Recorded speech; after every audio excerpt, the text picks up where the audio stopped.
And for a regional view of reactions and potential reverberations, let's cross now to our correspondent in Beirut, Layla Molana-Allen. Layla, let's start there in Lebanon. What have we heard from leaders and from the public since this strike? So notably, we have not yet heard from Hassan Diab, the newly nominated Prime Minister of Lebanon, who was nominated just before Christmas and needs still to put together a cabinet. But we did hear from the caretaker Foreign Ministry, which said that this was a rash action. They really fell in line with Zarif, the Foreign Minister of Iran, saying something quite similar, although perhaps not as vociferous, saying this was a rash action.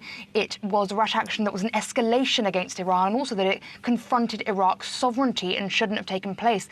And then we also heard from Hassan Nasrallah, the head of Hezbollah, the Iran-backed militia in Lebanon, and he said that all that the death of Qassem Soleimani and also Abu Mahdi al-Mohandes, who is the leader of those Iraqi militias who was killed alongside Soleimani, all that would do was make them martyrs, and the country and all Shia would follow along in their footsteps and carry on the message that they had intended, and not allow the villainous criminals of America to engage in such acts and win what they intended to do with these assassinations. Now, a funeral is going to be held in the Dakhia neighborhood of Beirut. That's a Hezbollah-controlled neighborhood of Beirut on Sunday, alongside Soleimani's funeral taking place in Tehran. Many people out on the streets there, and Hassan Nasrallah will be speaking, so we can expect a big turnout there. Now, the other thing that's happened is that the US Embassy in Beirut has issued a big security alert for its citizens living in Beirut. Now, we saw that in Baghdad earlier today in Iraq, where they said that all US citizens living in Iraq should get out as quickly as possible. That's quite understandable given what happened today. But for this to extend to Lebanon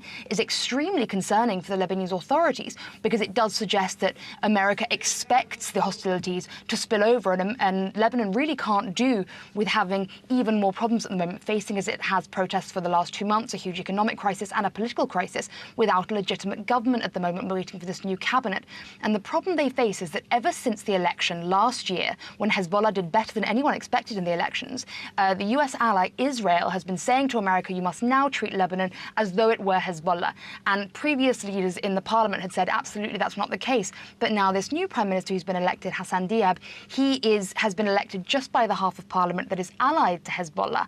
And so now, more than ever, foreign leaders who are allied with the US and against Hezbollah and against Iran can say that Lebanon really is on that side. That's of great concern to the Lebanese people, who are concerned about sanctions and even more concerned about conflict spilling over into the country. Now, Hezbollah is the most successful of Iran's proxy militia projects in Lebanon, but it's not the only one. What could be the spillover effect within these proxy militias after this assassination? Well, this was the great success of Soleimani. This is what he achieved in his 2 decades, really, leading both the foreign and military aspects of Iran's foreign policy. And what he did was he built up these militias in countries across the Middle East, across Iraq. There's the Hashid Shabi, who the other man who's getting less attention but still very important, al-Mohandes, who was killed alongside Soleimani today. He was the leader of those militias. He was Iraqi, and of course Hezbollah here, which not only has fought against Israel, long Iran's enemy, but also has spearheaded alongside Soleimani's Revolutionary Guard Corps in Syria President Assad's retaliation against rebels there over the last 8 years, which essentially has won him back the country, but also made President Assad little more than a puppet to the Iranian government, because they have needed so much support from Hezbollah and those Revolutionary Guard troops. So they've been extremely successful in Syria, extremely successful in Iraq as well at infiltrating post the 2003 war and really managing to run lots of aspects of the country. And that's been quite unpopular, but they really have been able to, largely through funding those militias, been able to help. So the problem now is that Soleimani was really the mastermind, the father of all these militias, who often would war with each other, often split, but he was able really to manage them all, puppet them all, and make them work together. Now that Iran is suffering with having lost a lot of money, less able to send money towards all its militias, we're seeing problems and grumblings from fighters as a result of that.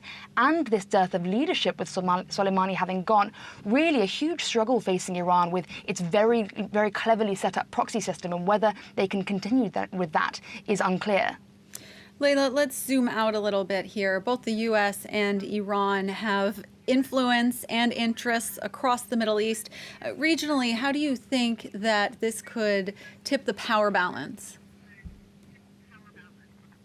So having just said that Iran is in trouble now and will really need time to reset after Soleimani's death, on the other side, many here are concerned that what the US, perhaps particularly the Trump administration, because of course we know that nobody else within the US administration in the Middle East actually knew this was going to happen, but that maybe what they intended is actually going to backfire on them. The exact opposite is going to happen. We saw at the end of last year huge anti-government protests in both Iraq and Iran, and a lot of those protests in Iraq were to do with the fact that people there did not like the level of influence that Iran was having over the Iraqi government. So really things were going in favor of the US and what they wanted now. Maybe that the Trump administration thought this is the perfect time to strike because both Iran with those internal protests and their economic problems and Iraq with the protests as well, they're weak there, and so we should eliminate these people we're concerned about right now. What they may actually end up doing is allowing Iran to reverse the narrative and go back and say, look, the US is the aggressor against their own people and people in Iraq who are saying that Iran is too involved, that they're the aggressor. Actually, no, the US is the aggressor. Here they are coming in, killing al-Mohandes, an Iraqi, on his own soil, killing Soleimani, essentially, a state leader on foreign soil as well. And, America once again coming in, doing what it feels like, trying to take over the region. So there is concern amongst pro-US groups that maybe the exact intention they had, the opposite will happen here. And so it's possible that this will actually tip the balance away from the US when things were going quite well for them. The second issue is that President Trump has long said he wants to pull out of the Middle East almost entirely.